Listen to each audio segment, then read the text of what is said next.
Hey guys, it's Miata Man here, and what we're going to do today is show you how to remove the radio bezel, also known as a Tombstone, on a 1990 all the way up to 1997 Mazda MX-5 Miata and Eunos Roadsters. So in behind here we've got two screws that are hidden. You need to know about those so you don't end up breaking this. The car we're working on right now is a 1990, so this will be identical from 1990 to 1993, and very similar all the way up to 1997.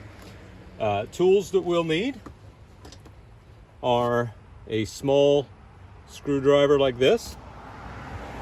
I like my electric drill with the Phillips number 2 on the end, or just this. I'll use this to probably tighten everything up so that it's snug but not too tight. But I'll use this to take everything apart. So let's begin. First of all, what we have to do is we have to remove the center console, or at least pull it up out of the way. And to do that, there's two screws inside the armrest compartment. There's a screw underneath your cup holder, or if you still have the ashtray, there's a screw in the middle here. And then there's also two more screws here and here. So we'll quickly buzz these out.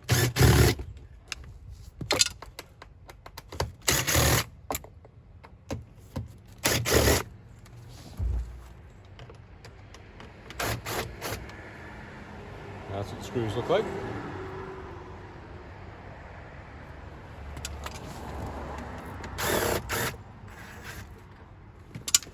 There we go. So we've removed the 5 screws. 1, 2, 3, 4, and 5.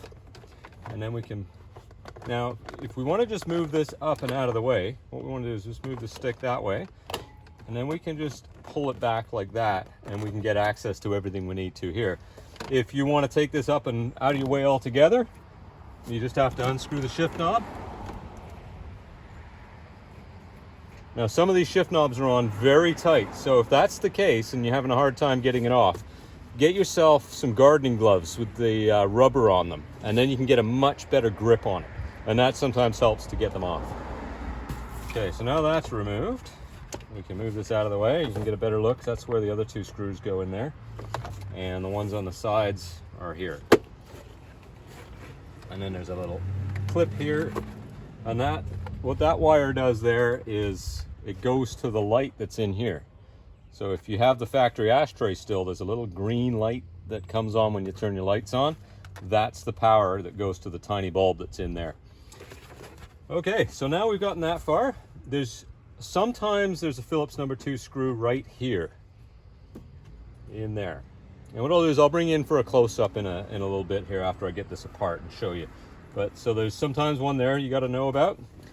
Next, we have to pop the eyeball vents out. So what we want to do is kind of grab it in the middle and then gently pry at it like that until it pops out.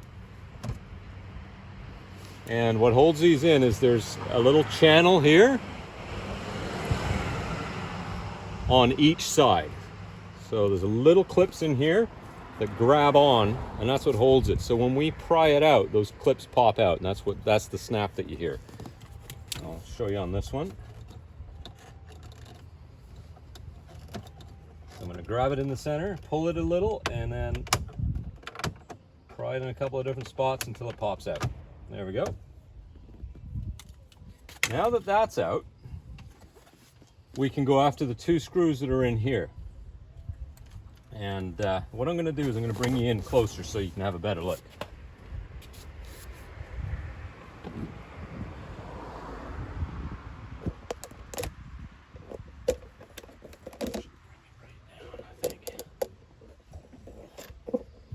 Okay, hang tight for a second.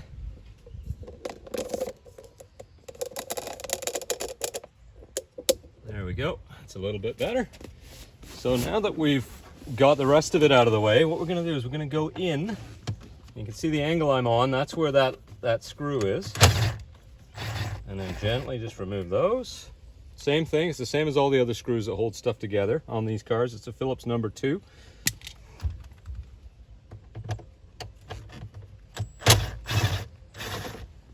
Okay. There we are, it's the other one.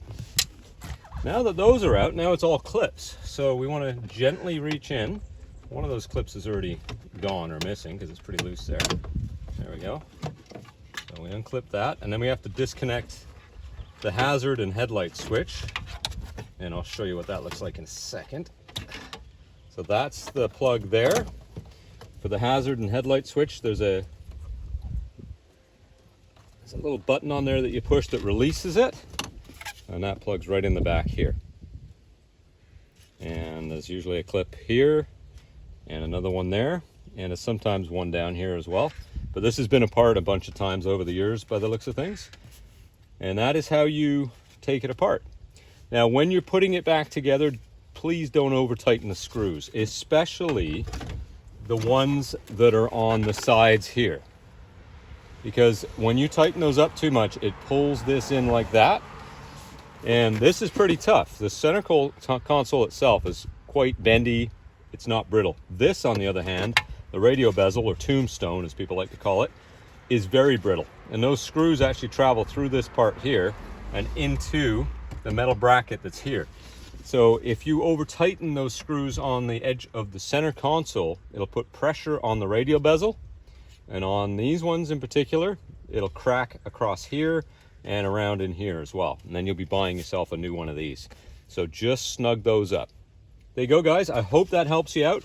If you're taking a Miata apart and doing a stereo install, or if you need to change something in there, this will make your life a lot easier. Please hit the like button, subscribe to my channel, and I'll make you more videos soon.